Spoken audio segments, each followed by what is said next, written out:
우리가 함께 살펴볼 시편, 잠언 25장은 여러 잠언 중에 특별히 이 잠언의 출처와 또 이 잠언의 이 여러 가지 이 과정, 이 편집 과정이 실제적으로 드러난 좀 특이하고 또 귀한 잠언 중에 하나입니다. 특별히 이 잠언을 가리켜서 오늘 본문에서 뭐라고 하고 있냐면 1절에 이렇게 이야기를 하고 있습니다. 오늘 제가 한번 읽어볼게요. 이것도 솔로몬의 잠언이요 유다 왕 히스기야의 신하들이 편집한 것이니라. 그러니까 이제 우리에게 어떻게 잠언이 주어졌을까 하면은 이 말씀에 의지해 보면은 뭐 솔로몬이라던가 아니면은 여러 왕들에 의해서 내려오는 또 이 자신이 겪었던 경험한 이 지혜의 말들이 있습니다. 그러면 그 지혜의 말들을 이제 뭐 단편적으로 그것이 기록이 되었든지 아니면 구전으로 전해왔든지 이런 것들을 통해서 이게 쭉 왕실에 내려오다가 뭐 히스기야라든가 아니면 요시야라든가 아니면 이제 바벨론의 포로로 갔다 온 이후에 그 사람들이 거기에서 그것을 다 이렇게 모은 거죠. 모아서 추리고 또 제대로 된 것들을 또 이렇게 만들고 이래서 이제 이 잠언이라는 이 31장에 이 글이 이렇게 생겨졌다. 이것을 이렇게 추정할 수 있는 얘기고요. 그래서 이 잠언 전체가 한마디로 우리에게 오늘날 전해진 일종의 엑기스다. 뭐 이렇게 보면 되겠습니다. 지혜의 엑기스. 특별히 오늘 이 25장은 솔로몬의 잠언이라고 표현된 두 번째 왕의 잠언이라고 생각이 되고요. 그래서 1절부터 14절까지의 모든 얘기들이 대부분 무슨 얘기냐면 왕이 세상을 나라를 다스릴 때 어떤 마음으로 다스려야 되느냐, 그리고 왕과 함께 나라를 책임지고 관장을 할 때 어떤 지혜로움으로 왕을 섬겨야 되느냐, 뭐 이런 이야기가 적혀 있습니다. 그러면 이 왕의 잠언이라고 할 수 있는 이 잠언을 오늘날 우리가 읽을 때 우리는 지금 왕이 있는 것도 아니고 대통령제라 뭐 우리가 투표해서 어쨌든 그 으뜸을 뽑죠. 그리고 뭐 집에서도 이제 완전히 민주화가 돼 있어서 물론 아닌 집도 아직 있겠지만 이제 왕이라고 할 수 있는 분이 없고 이게 뭐 오늘날 별로 가치가 없고 의미가 없는 말씀일까 이렇게 할 수 있겠는데 세상을 잘 살펴보면 이름만 변했지 사실 여전히 계속되어 있는 구조들이 있죠. 세상에 직장에서의 상사와의 관계라든가 아니면 어떤 조직에서의 리더와의 관계, 그리고 우리의 삶 속에서 또 우리가 스스로 리더가 되고 어느 정도 책임질 그 자격이 생기면 대표가 되어서 또 우리가 그것을 관장해야 될 뭐 그런 지혜들이 있습니다. 그래서 그러한 의미로 이것을 이제 관계, 사회적 관계라는 의미로 오늘 말씀을 읽어보면은 이것이 좀 유익이 우리에게 분명히 있겠다. 근데 이제 또 이것을 또 반대로 또 생각을 해보면 왕의 이 지혜가 그 자녀들을 통해서 전해진 거잖아요. 그러니까 왕만 알고 있는 비책이죠. 그 비밀들을 우리가 읽을 수 있기 때문에 옛날 같았으면 왕만 아마 읽었을 거예요. 그러니까 어떻게 보면 좀 그런 의미에서 좀 귀한 보고라고 할까요? 뭐 그렇게 우리가 접근을 할 수도 있겠다. 자, 그렇다면 오늘 말씀을 우리가 읽으면서 특별히 좀 귀 기울여 봐야 될 것이 무엇일까요? 오늘 한번 세 가지 정도 한번 읽어보도록 하겠습니다. 우리 함께 2절의 말씀을 같이 한번 읽어봅시다. 2절의 말씀입니다. 2절입니다. 같이 읽죠. 시작. 이를 숨기는 것은 하나님의 영화요. 이를 살피는 것은 왕의 영환이라. 이게 뭔 말인지 아시겠어요? 예. 저는 맨 처음에 이 말씀을 읽고 이게 도대체 뭔 말이야? 하나님은 일을 숨기시고 왕은 일을 살핀다? 이게 참 이게 그런데 이제 3절을 보니까 조금 더 이 의미가 좀 짙어지는데요. 하늘의 높음과 땅의 깊음 같이 왕의 마음은 헤아릴 수 없느니라. 여기서 헤아린다는 말하고 2절에 살핀다는 말이 똑같은 말입니다. 이것은 찾아낸다라는 뜻인데요. 그럼 어떤 뜻이냐면 이런 겁니다. 하나님이 이 세상을 만드시고 하나님이 이 세상을 통치하시는 질서들이 있죠. 그런데 그 창조의 질서라든가 하나님이 가지고 있는 이 세상과 우리 인간을 향한 하나님의 그 뜻이라든가 이런 것을 우리가 다 알 수가 없지요. 왜냐하면 그것을 알면은 그때부터는 인간이 아닙니다. 우리는 제한된 한계에서의 제한된 지식을 가지고 하나님을 우리가 조금씩 조금씩 알아갈 뿐이죠. 하지만 이제 이런 알아감의 과정은 우리가 하나님을 깊이 알면 알수록 어떻게 됩니까? 하나님이 어떤 분이신지를 더 잘 알게 되고 또 하나님의 의도를 깨우침으로써 우리의 삶 속에서 바른 길과 지혜의 길을 찾게 되죠. 그래서 진짜 왕이라는 것은 리더라는 것은 어떤 대표라는 것은 또 어떤 삶 속에서의 리드를 해나가는 사람이라는 것은 바로 하나님의 뜻을 계속해서 찾고 구하는 사람이다라는 겁니다.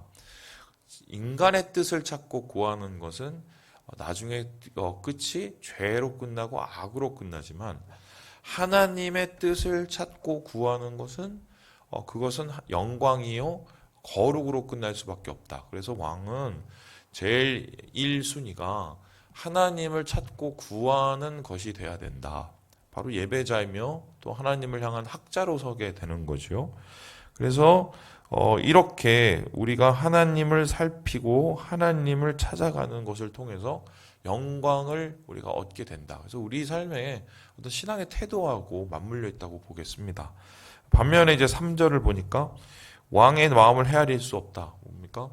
왕이 뭐 도대체 어떻게 이렇게 생각하는지 저렇게 생각하는지 우리가 직장 생활 하시는 분을 보면 상사나 뭐 사장님들 도대체 뭔 생각하는지 잘 모를 때 있죠.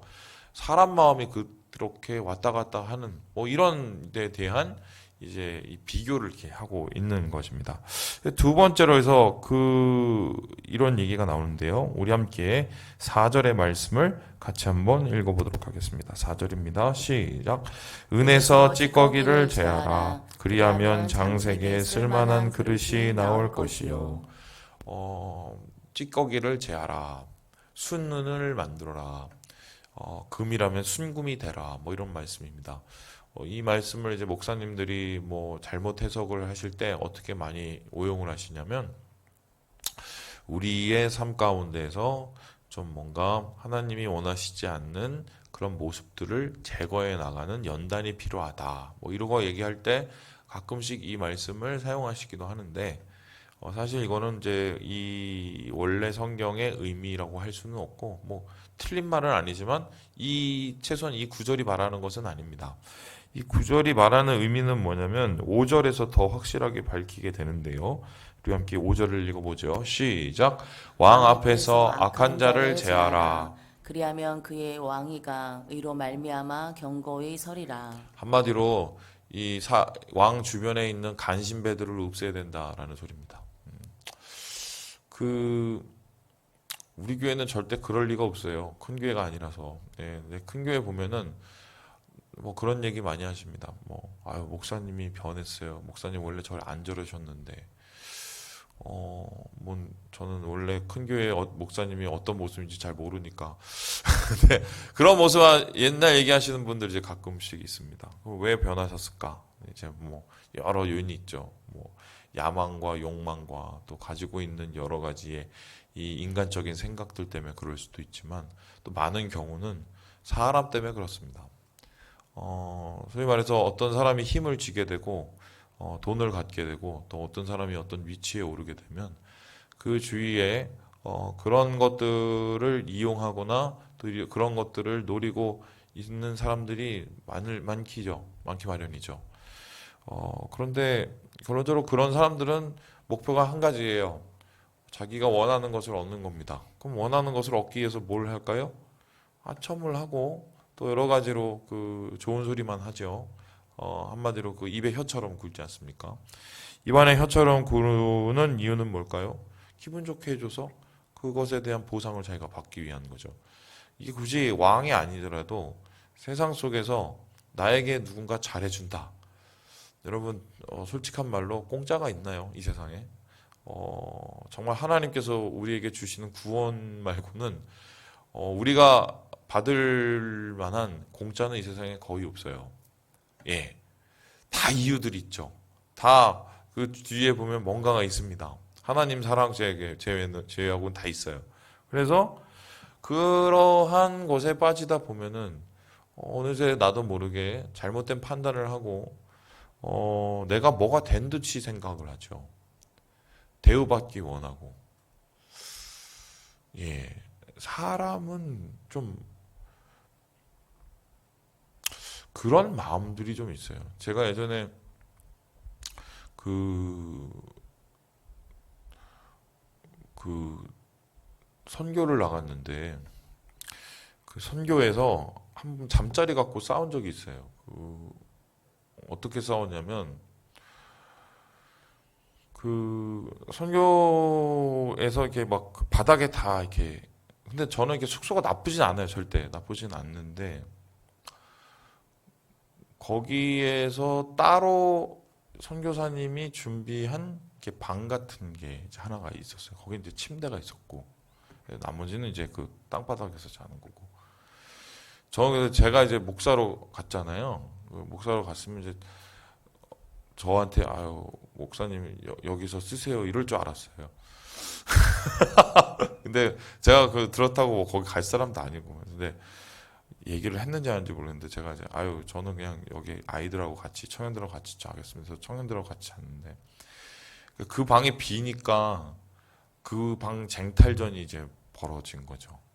그래서 같이 가셨던 뭐 권사님, 장로님, 또 집사님, 그리고 사회적으로 어느 정도 다 지위가 있으신 분들은 막 눈치를 보고 결론적으로 이제 다른 분이 한 분이 들어갔는데 되게 불편하셨을 거예요. 근데 제가 그걸 딱 보면서 그 방 하나 때문에 사람들이 마음이 다 불편한 거예요. 그래서 만일에 제가 그 당시에 힘이 없어서 제 맘대로 못했는데 제 맘대로 할 수 있었으면 아마 그 방을 때려 부시든지 문을 잠그든지 그랬을 거예요. 왜냐면 그게 아무것도 아닌데 그것 때문에 사람들이 그러잖아요. 그래서 제가 그걸 딱 보면서 이제 이 사람의 마음에 이 대우받기 원하고 뭔가 좀 이게 그런 마음들이 결론적으로 우리를 타락시키는 게 아닌가. 그래서 소위 말해서 리더분들이나 이게 좀 큰 교회 목사님들 그런 게 있어요. 그래서 제가 분명히 얘기할 수 있는데 여러분 주위에서 굉장히 뭔가를 뭐 자주 뭘 사주신다던가 아니면은 와서 굉장히 칭찬만 하고 가신다던가 그런 분들은 조금 다시 한번 지켜볼 필요가 있습니다. 이분이 왜 그러신데 이렇게 얘기하면 또 너무 좀 비참한가요? 근데 이분이 왜 그러신가를 좀 고민해 볼 필요가 있어요. 이거는 제가 그냥 얘기하는 게 아니라 저도 많이 당해봐서 얘기하는 거예요. 그때는 몰라요. 심지어는 제가 어떤 경우도 있냐면 한 3년 지나서 알게 된 경우도 있어요. 그래서 그것을 호의가 모든 호의가 아닐 수 있다. 그렇지만 그거를 우리는 경계하고 보면서 우리가 거기에 대해서 뭐 사람을 의심하라 이 소리가 아니라 우리가 그냥 감당할 수 있는 수준의 삶을 우리가 영위하면 될 것 같아요. 그걸 너무 정하면 안 될 것 같고. 그래서 오늘 말씀에 은에서 찢기를 제하듯이 우리 주위에서 악한 자를 제하는 것이 얼마나 중요한가를 우리가 볼 수 있게 됩니다. 그리고 오늘 말씀을 우리 읽으면서 들어오는 말씀이 바로 이건데요. 우리 함께 11절의 말씀을 같이 한번 읽어보겠습니다. 시작. 경우에 합당한 말은 아로 새긴 은 장반에 금사관이라. 합당한 말을 하는 그 신하가 어느 정도의 수준인가라고 봤더니 은쟁반 위에 금사가다라고 얘기하고요. 12절에 보니까 금고리에 정금 장식이니라. 귀가 그러니까 잘 듣고 잘 말하는 거. 그런 사람은 나중에 어떻게 되냐면 13절에 보니까 충성된 사자라고 얘기하고 그것이 마치 추수하는 날 한참 더울 때 얼음 냉수 같다라고 얘기합니다. 그래서 이 세상에서 사랑받는 법, 이 조직 내에서 혹은 어떤 그 공동체 내에서 사랑받는 법은 무엇이냐? 아까 앞에서처럼 소위 말해서 그냥 입안에 혀처럼 구는 방법이 있어요. 그거는 사회에서 말하는 처세죠. 아첨하고 소위 말해서 이제 없는 소리하고 그런 분들이 세상에서 잘 될 수도 있어요. 근데 예수 믿는 사람은 하나님을 섬기는 사람은 오래 보거든요. 당장의 그것을 보는 게 아니라 오래 봐요. 그런 오래 보는 삶은 태도와 일관성이 있어요. 그럼 그 태도와 일관성은 도대체 무엇일까 얘기했었을 때 제대로 말하고 제대로 들어야 된다. 그러면 제대로 말하고 제대로 듣는 것은 무엇입니까? 진실을 말하고 진실을 가려내는 것이죠. 목사님 저는 어차피 뭐 거짓말을 잘 못해요. 뭐 이런 분들이 우리 교회에 있습니다. 그래서 그냥 진실만을 얘기해요. 네, 이런 분들이 우리 교회에 의외로 많아요. 진실을 좀 말할 때도 좀 이쁘게 말하세요. 그냥 있는 그거를 좀 그대로 그냥 투하하듯이 막 이렇게 툭툭 뱉지 마시고, 물론 그 거짓말하는 것보다 훨씬 낫습니다. 그렇지만 일단 올려놓을 때 은쟁반에 올려놓으면 좋잖아요. 예를 들어서 이런 겁니다. 뭐 어떤 부분에서 이게 자기가 봤을 때는 아닌 거야. 이거는 좀 예를 들어서 좀 잘못된 거 같아요. 그리고 그런 면에서 어떤 당사자에게 뭐 내 위에 있는 사람이나 아니면 내 주변에 있는 사람에게 그거 잘못된 거야. 그거 아니야. 여러분 이렇게 얘기하는 것보다 보세요. 똑같은 말이지만 내 생각에 막 내가 당신을 이렇게 혹은 뭐 누군가를 이렇게 고민하고 어떤 게 더 좋을까 생각을 해봤는데 이게 더 낫지 않을까? 뭐라든가 그거는 잘못하면은 당신한테 피해가 될 수 있겠어. 좋게 얘기할 수 있어요. 같은 진실을 담아도 그 마음에 있는 진실을 제대로 전달할 수 있도록 좋은 표현 방법이 있겠죠?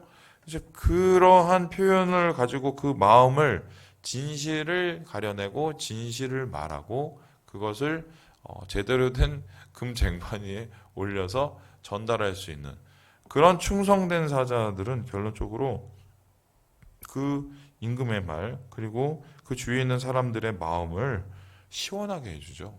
그래서 이런 말들이 서로 쌓이게 되면 당장은 그 사람에 대한 이 우리가 그 인정을 할 수 없겠지만 지나고 나면 인정받죠. 이 살면서 겪어온 일들이 쌓이게 되면 저 사람은 나에게 좋은 호의를 가지고 진실된 사람이구나. 호의보다 더 좋은 것은 진실된 마음이에요. 진실된 마음보다 더 하나 더 나아가는 것은 사랑하는 마음이거든요. 그러니까 지금 오늘 이 왕에게 칭찬받는 왕의 마음에 진짜 그 은혜를 주는 그 사자가 바로 이러한 진실된 더 나아가서 왕을 사랑하는 뭐 이런 사람이 인정받는 것처럼 우리가 이렇게 사회생활에서 이야기를 하고 우리가 이렇게 뭔가 하나님의 공동체 안에서도 서로를 섬겨 나가면 분명한 좋은 일들이 있을 수 있겠다. 오늘 말씀 속에서 그것을 찾게 됩니다. 그래서 오늘의 숙제 일단 주변 관계를 한번 잘 오늘 한번 생각을 해봅시다. 내 주위에 찌꺼기는 무엇일까? 그런 좀 관계가 있으면 그건 조금 고민을 해보시고요. 그 다음에 내가 주변에게 진실을 가리고 진실을 전달하고 있을까? 그리고 내 주위에 그런 귀한 사람은 누구일까? 한번 고민을 좀 해보시면 좋을 것 같아요. 그러면 관계가 조금 더 좀 풍요로운 열매들을 맺지 않을까 싶습니다.